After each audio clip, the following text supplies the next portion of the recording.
In the music industry, of course, the graveyard is littered with failed predictions about the next big thing. So when I tell you that one of the current rising stars of country music grew up in the former steel city of Newcastle, north of Sydney, well, you might suggest get the headstone ready. But that said, Brendan Hutchins tells us that this young Novocastrian is, in fact, already well on her way to international stardom. Since the day I was born, my mother used to say, pity the man that will carry you away. Catherine Britt is an 18-year-old country singer-songwriter with the music world at her feet. I'm a hillbilly pickin', rambling girl. And you don't have to take our word for it. Tonight we have some friends in the audience. Dawn, it's great to see you. And a great young singer called Catherine Britt, who I had absolutely just heard her album and just freaked out. She's 16 and boy, can she sing and write.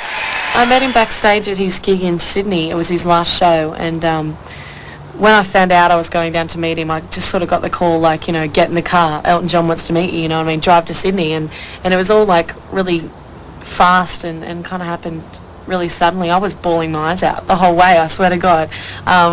The whole way down in the car I was ringing everyone, bawling my eyes out because I was just so excited. Things like that didn't happen to me back then, do you know what I mean? It was such a thrill. That was back in May, and things have snowballed since then.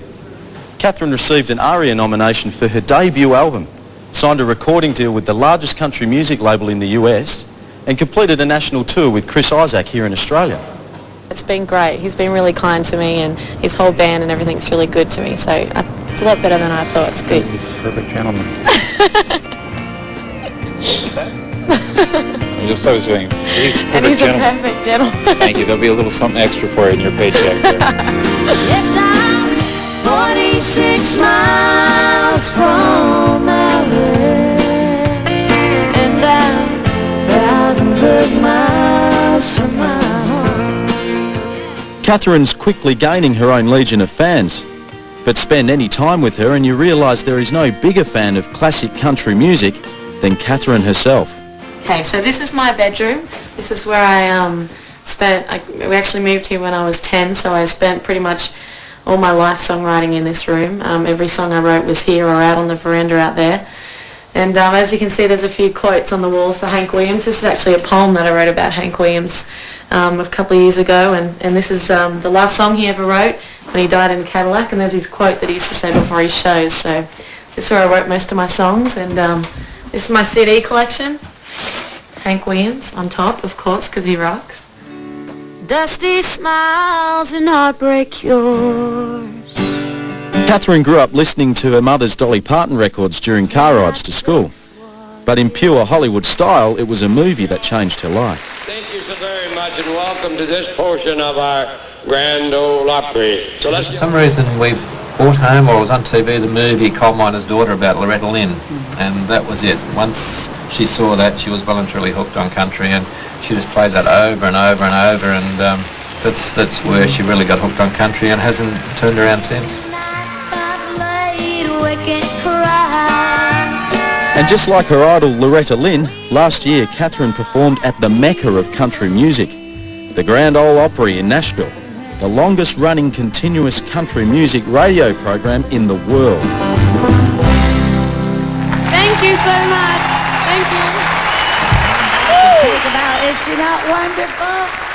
I used to say when I was 12, you know, so I go, once I've sang on the Grand Ole Opry, I can die. You know, that's all I want to do in country music is that. And then I'm fine, I'm set. Everything else is fine. So it was a really big thrill for me. I ended up ringing practically everyone in my phone book, I think, and telling them, so it was cool. Catherine Britt, welcome home. Thank you. Great to have you here. Thank you. So sometimes when you get back into your own bed, don't you just sort of lie there and go, I can't believe what's happened to me over the last couple of years? I do, yeah. I mean, a lot of the time I kind of wake up, you know, things happen where you go, this stuff doesn't happen, you know what I mean? It's not real. Am I awake? Do you know what I mean? But it's pretty amazing. I do actually think about it a lot. It's weird, trust me. So it must be hard sometimes to keep your feet on the ground a bit too. Well, I've always got people around me who know how to bring me back down. So. She's got 3 older brothers to bring her down. If she gets too big a head, they'll get her down on the floor and tickle her or something. She won't get away with having a big head. Later this month, Catherine heads to the US to record her second album, which will be co-produced by Bill Chambers, father of Casey. Catherine was 12 when they first met at this performance. In 6 years, she has gone from this very shy girl to performing on stage with Chris Isaak.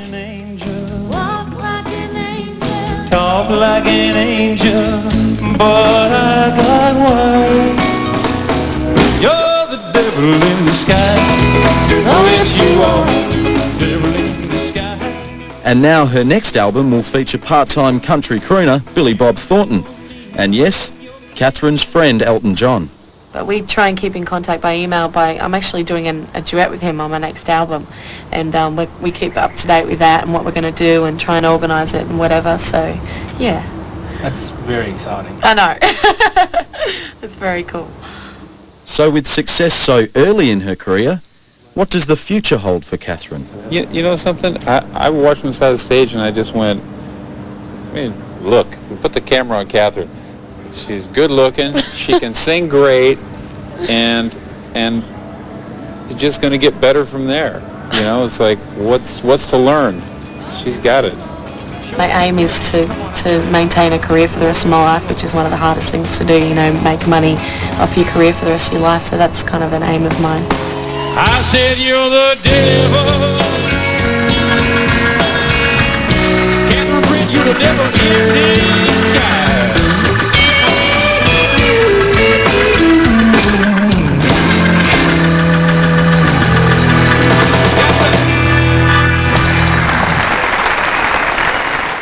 I have to be honest, I'm not the world's biggest country music fan, but how can I possibly disagree with a bloke like Chris Isaak?